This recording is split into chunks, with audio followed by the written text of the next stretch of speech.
Oke guys, welcome back to Daily Charting with Toshi, di mana kita akan daily chart your favorite cryptocurrencies. Oke, dalam 24 jam terakhir, cryptocurrency market meningkat sebesar 0,83%.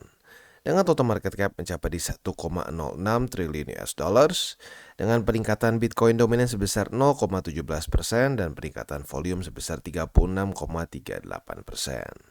Untuk Bitcoin terjadi rally yang cukup signifikan dan membuat dia daily close di atas dari 27.000, lebih tepatnya di 27.178-an.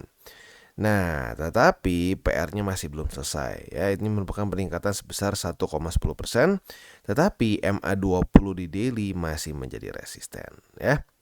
Untuk Ethereum terjadi peningkatan tipis sebesar 0,43, untuk BNB terjadi peningkatan sebesar 1,44%, XRP meningkat 0,2% dan seterusnya. Jadi overall pada hari ini kecenderungannya Bitcoin meningkat dengan lebih signifikan ya.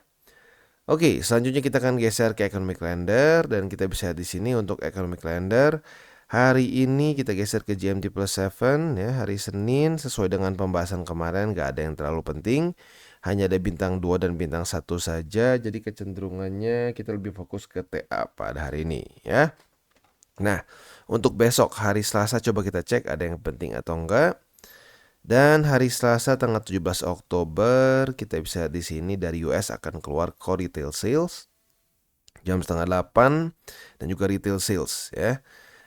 Lebih malamnya lagi udah cuma 2 itu aja ya. Jadi kita bisa tunggu besok akan ada 2 data penting dari US ya. Oke, selanjutnya kita akan geser ke news dan news ini datang dari Australia ya. Nah, kita bisa di sini mereka mempropose ya untuk regulasi crypto exchange bukan tokens ya.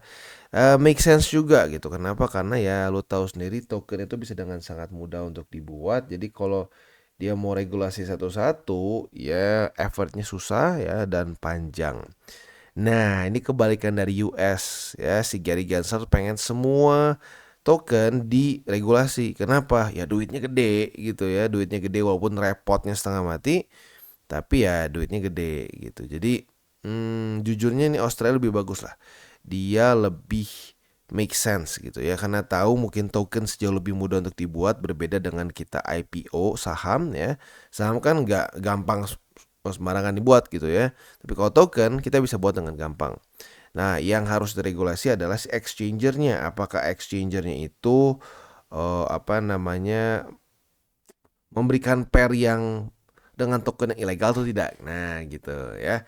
Kalau seperti itu menurut gue lebih make sense dan lebih nggak terlalu ribet gitu menurut gue ya. Oke, selanjutnya kita akan geser ke news ya. Sorry bukan news tapi analisa dari Twitter. Nah, ini kita ngomongin soal Wall Street cheat sheet. Ya, kita sudah pernah bahas beberapa kali sebelumnya. Dan ini lucunya adalah satu pattern yang sering kali terjadi dalam bear market. Ya bear dan bull market sih technically speaking ya. Jadi kita bisa di sini kita itu kemarin sudah masuk dalam tahap-tahap ya yang udah paling bawahnya lah gitu, kapitulasi, panic, anger, depression, disbelief gitu ya. Nah, ini jujurnya buat lu yang ngerasain di harga 15 ribuan kayaknya sama-sama lah ngerasain hal yang sama ya. Karena gue lihat banyak banget di sosmed gitu ya. Di komen juga, wah BTC tuh bakal ke nol. Wah ini aset pokoknya udahlah beli aja yang pasti-pasti aja gitu ya, beli saham. Tapi lucunya ironisnya gitu ya, banyak yang nggak lihat saham juga sebenarnya adalah risk on asset. Dia drop bersamaan seperti Bitcoin.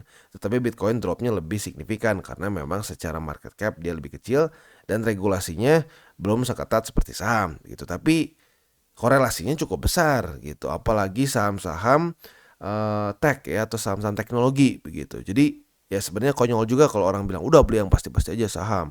Karena sebenarnya saham juga turun di masa-masa ini gitu ya. Nah, udah gitu, karena udah kebiasaan turun selama setahun lebih di sini, jadi mereka udah bilang, wah ini pahamnya palsu, pahamnya palsu, palsu, palsu, palsu. Nah, ini masuk ke dalam depression dan disbelief. Nah, setelah itu, ya setelah mereka ngerasa berapa bulan udah ngerasa palsu, palsu, palsu, tapi lama-lama kelihatan dia membuat higher high, higher low, higher high, higher low, alias terus-terusan membuat harga yang lebih tinggi. Nah, pelan-pelan ini masuk ke fase hope gitu ya. Nah, setelah hope kita akan masuk lagi ke dalam bull market yang seperti biasa gitu, dimana orang lagi-lagi berpikirnya ekstrim lagi. Kemarin berpikir pokoknya akan terus dump, nah selanjutnya akan berpikir terus pump. Nah ini akan satu saat terus-terusan meningkat dengan super cepat. Akhirnya orang-orang akan berpikir ini nggak akan pernah turun lagi. Nah masuk lagi ke masa euforia, terus komplainsi, ya, anxiety dan seterusnya. Jadi memang manusia itu seperti itu, ya. Beli waktu tinggi, jual waktu rendah begitu, ya. Nah kita harus balik, jangan sampai mau kejebak seperti itu. Kita beli saat rendah, kita jual saat tinggi, begitu. Ya makanya kenapa Warren Buffett sering ngomong apa?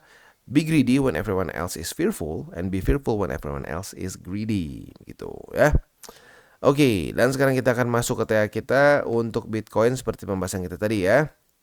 Rally dengan cukup bagus ya. Tetapi MA20 dengan jelas di sini masih menjadi resisten ya. Dan sebenarnya buat lo yang buka posisi long kemarin dari tanggal 12, kalau lo sabar ya, karena di sini bisa dibilang nggak ada data penting berapa lama ya. Nah, udah kena target TP ya. Nah, tetapi sebelum kita masuk ke buy limit, kita akan bahas dulu secara overallnya.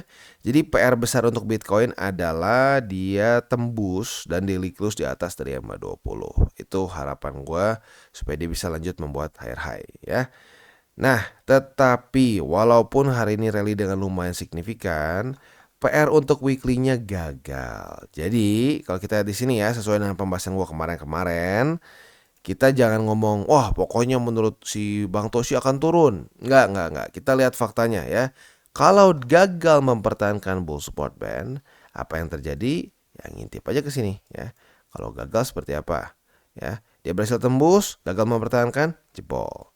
Dia berhasil tembus, gagal mempertahankan, jebol. Membuat apa? Lower low ya.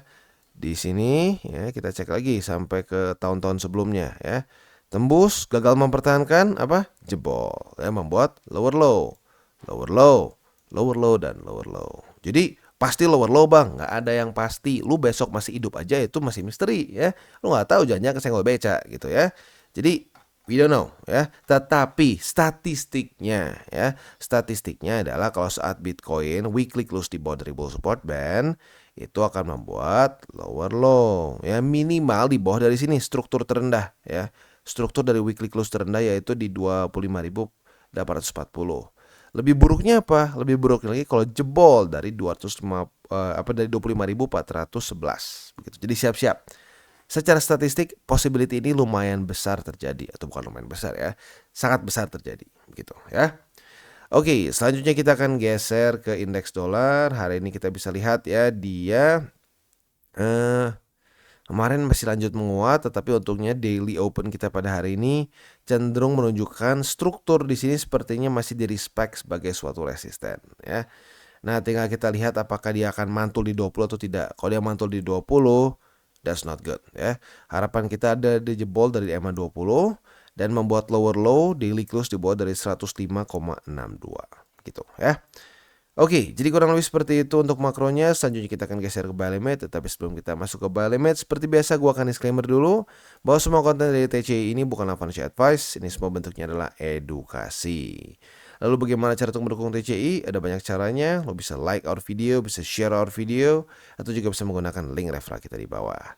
Dan buat lo yang tertarik untuk memiliki hardware wallet, bisa pertimbangkan untuk beli di Encrypt, karena Encrypt ini adalah authorized reseller dari berbagai macam brands hardware wallet yang ada di sini ya.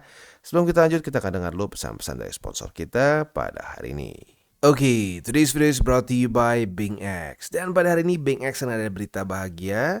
Ada 537.5 USDT yang kita bisa dapatkan. Caranya seperti apa? Caranya mudah ya. Tas-tasnya itu bisa dibilang masuk akal banget. Yang pertama tinggal melakukan KYC saja, kita bisa mendapatkan 20 USDT. Apabila lo deposit 500 USDT, lo akan mendapatkan bonus 30 USDT. Apabila lo melakukan deposit 100 USDT, lo bisa mendapatkan tambahan ekstra 20 USDT.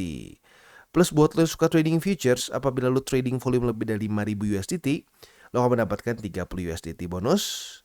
Apabila volume lebih dari 10.000 bisa mendapatkan 50 USDT, dan lebih dari 50.000 bisa mendapatkan 100 USDT. Nggak main-main dan caranya bisa dibilang gampang dan masuk akal ya. Ini berlangsung dari tanggal 10 September sampai tanggal 9 Oktober. Jadi waktunya masih cukup lama ya. Dan di sini harus diikuti satu persatu lagi ya supaya syarat dan ketentuannya. Apabila sudah cocok silahkan bisa ikutan. Dan sekarang kita masuk ke Bitcoin. Untuk Bitcoin kita bisa di sini ya, posisi spot tinggal tersisa di balimat ketiga yaitu di MA50 di 26.695. Untuk posisi futuresnya kita bisa di sini sudah terjadi retest 1, retest 2 di MA20 sebagai resisten. Artinya kita sudah dapat posisi short ya. Nah, posisi short kita ini target TP-nya adalah di MA50 ya. Untuk posisi longnya masih ngulang seperti kemarin. Apabila terjadi retest 1, retest 2 di MA50 sebagai support, kita bisa buka posisi long dengan target TP kita di MA20.